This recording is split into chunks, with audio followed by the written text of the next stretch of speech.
Salmon is among the most popular seafoods in the U.S. and other industrial countries. And nothing compares with fresh, ocean-caught California king salmon. From the beginning to the table, a chain of hard-working fishermen, buyers, processors, and distributors meet the growing consumer demand for quality, consistency, and good taste. Delivering high-quality, troll-caught salmon requires skill, determination, and a collective effort from each link in that chain. Let's start with the first link in the chain, where the fish meets man. It is the fisherman's first contact, how he handles and cares for each salmon, that begins the process that determines end quality and customer satisfaction with the product. And for that industrious angler, that means pride and profits. Pride in having done a job that he knows best, and profits when the California king outshines the competitors. Marketing troll-caught salmon begins on the boat, and it's there where we first rely on the talents of the fishermen to take proper care in landing, dressing, and storing the fish. If quality suffers here, it cannot be regained. Equally important is the dockside handling, because all the care taken at sea can be lost just as easily if not properly treated from the boat to the cook. This video is designed to review the fundamentals involved with the proper handling and care of salmon.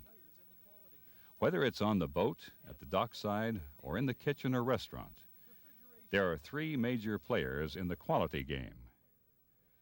Proper handling to avoid damaging the fish, refrigeration to keep the original quality of the product and increase shelf life, sanitation to further guard against contamination and spoilage. When salmon have been captured, if possible, stun the live fish in the water. Gaff in the head only. A puncture in the flesh will ruin the fish for market. Nets are not recommended because this can cause excessive scale loss. Also, providing a smooth landing surface that's wet and slick helps retain the scales. Certain methods of moving the catch may mark the skin. Pews, forks, picks, hooks, or pumps which damage the fish should not be used. Try to keep the fish from damaging itself when it comes on board if it can't be stunned in the water. And of course, never throw, kick, or step on a fish. As soon as the salmon are brought on board, the fish should be bled and eviscerated. Severing one or two gill arches will allow the heart to pump out most of the blood. The next procedure is to dress the fish after bleeding. Always gut the fish as quickly and carefully as possible to avoid decomposition of the belly wall due to digestive enzymes present in the gut that may result in belly burn. Belly burn softens the belly walls and causes an objectionable red-brown discoloration of the belly cavity, resulting in a sour odor and bitter flavor. As we all know, the sharper the knife, the better. To open the belly, insert the knife at the vent at an angle almost flush with the belly. Maintaining this angle, make a smooth, shallow cut along the center line to the base of the pectoral fins. Cut up to 1.5 inches behind the V of the neck.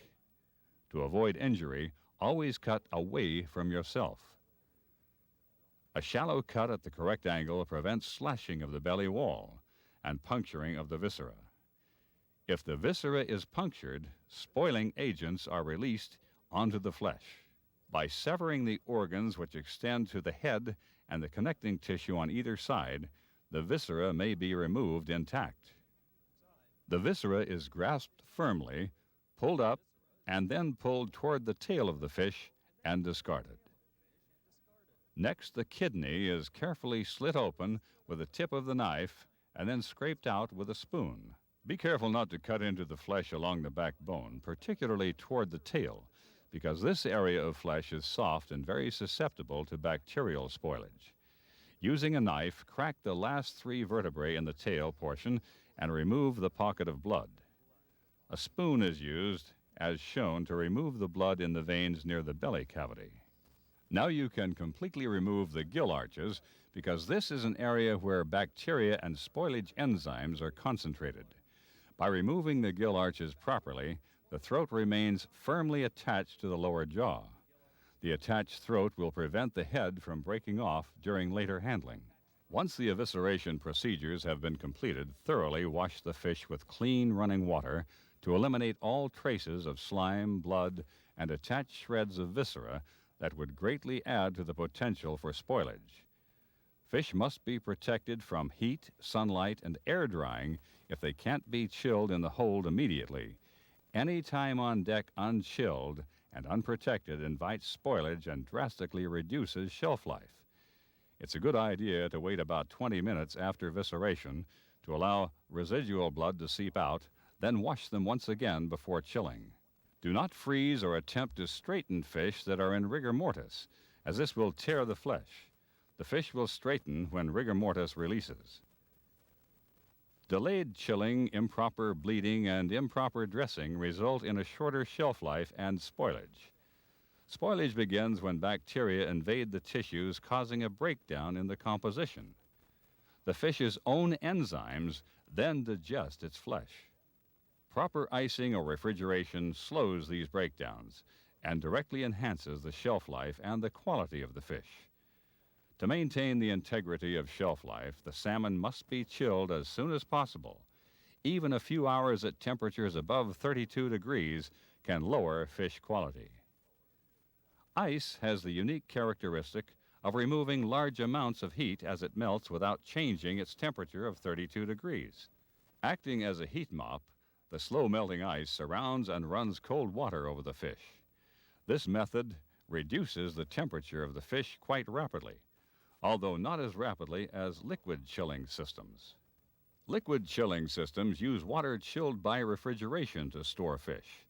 Although these systems are popular because less work is required to chill the catch, be aware they do not increase total shelf life. Generally, liquid chilling systems use a combination of 1/3 seawater and 2/3 fresh water.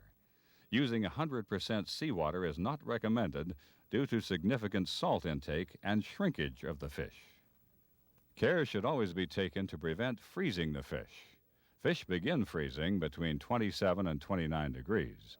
For storage, the ideal temperature is between 30 and 32 degrees, with a minimum of temperature fluctuation. Partial freezing and thawing can cause cells to burst and bacteria to infiltrate. The internal temperature of iced fish or the temperature of the hold using a liquid chilling system should be monitored periodically to identify any possible problems. Overcrowding the fish in liquid containers or improper layering of iced fish can be very damaging when on the boat and on dockside. Whenever possible, grasp the fish by the tail and the head gills, not just the tail alone. Here we see the fish being properly layered for icing head to tail. With each layer, it's important to fill the intestinal cavity with ice to make sure proper cooling occurs where the most spoilage can occur. Important requirements for the fish on board the vessel are: try to bring them aboard with the least possibility of damage. Careless handling produces bruising, which leads to discoloration and damage to the flesh.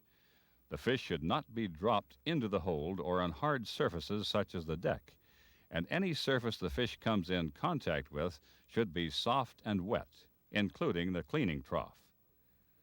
This keeps the fish moist and prevents excessive scale loss, which damages their appearance and shelf life. Some scale loss is inevitable, but obviously the less the better. A good-looking fish attracts good-paying customers. Chill the fish rapidly as soon as they are caught and keep them chilled. Once the fish are dressed, they must be held separately from the fish that are to be bled and eviscerated to prevent contamination of the clean fish.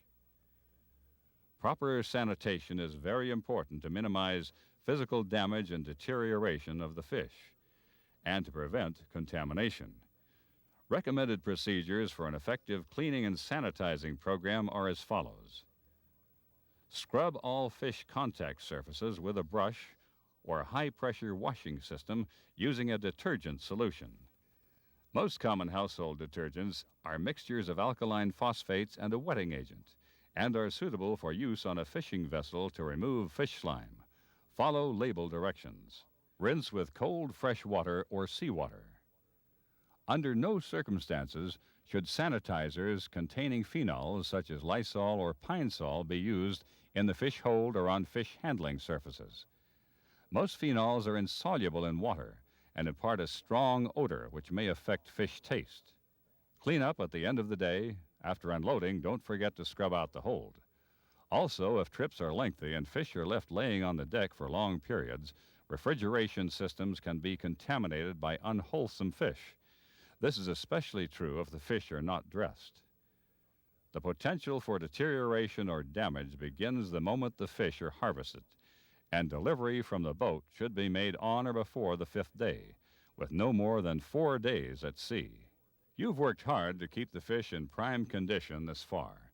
So at this next link in the chain at the dockside, everyone must continue to keep the fish in prime condition for delivery to the market.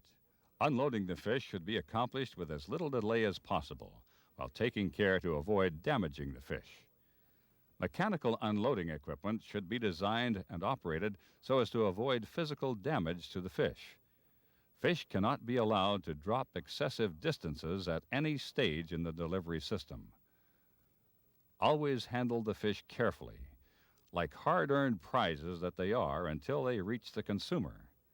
Handle them with the support at both head and tail, and always be mindful of the possibility of damage due to scale loss when they contact any surface, including other fish.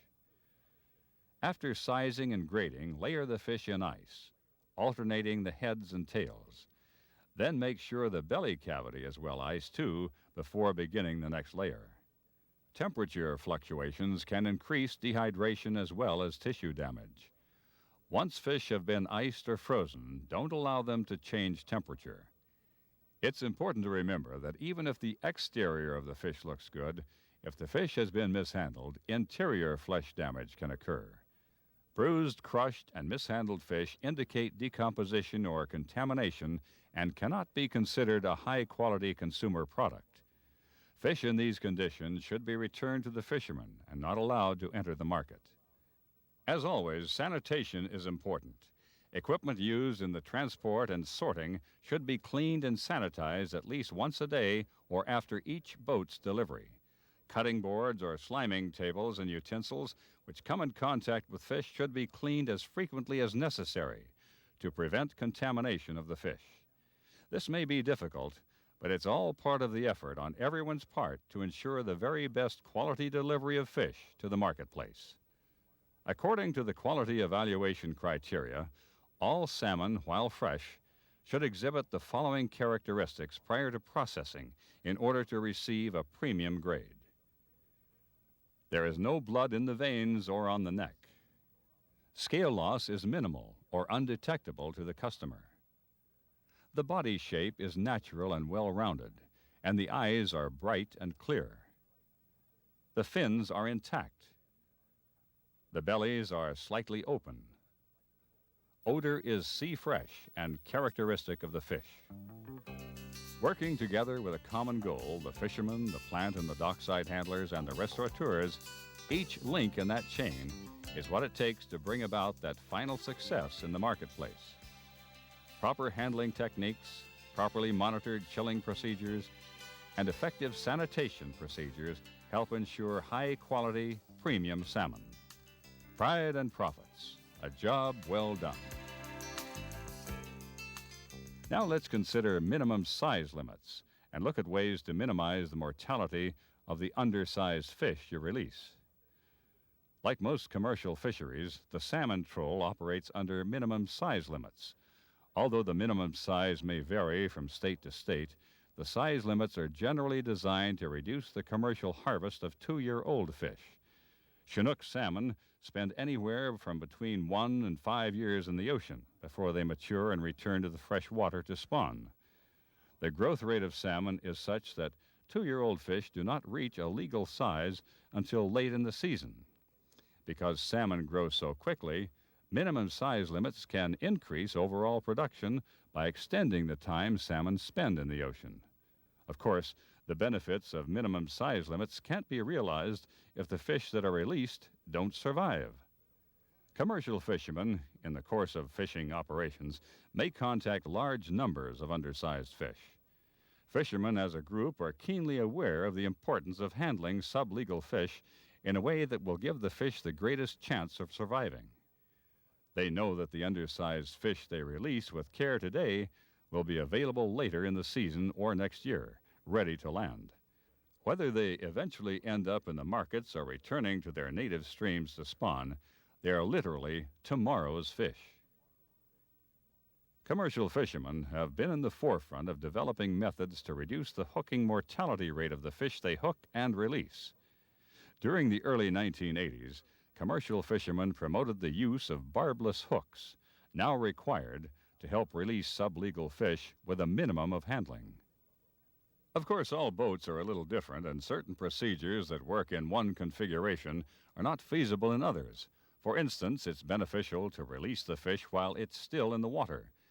If this isn't practical, remove the hook quickly so that the fish is out of the water for the least amount of time to reduce stress. With tension on the leader, slide the gaff down to the fish, handle down. Then engage the hook and sling the handle up. This cleanly releases the hook, allowing the salmon to fall free. As experienced fishermen, you can tell at a glance that some fish are clearly too small, but marginal fish may have to be measured on board. Here, minimizing the trauma is key. As carefully as possible, hoist the fish on board with the leader and lay them in a measuring trough for a quick assessment. Keeping the trough wet further protects their skin. Restrain the salmon gently and compare the tail with the pre-cut notch. Undersized fish can be successfully returned again by using the leader to lift them over the side and remove the hook as previously shown. Removing the hook by hand on board means additional handling, and the fall to the water is another opportunity for trauma. When everybody on board your vessel works professionally and follows all of the guidelines, you have a better chance of delivering quality fish to the buyer. And that success means an economic benefit for you.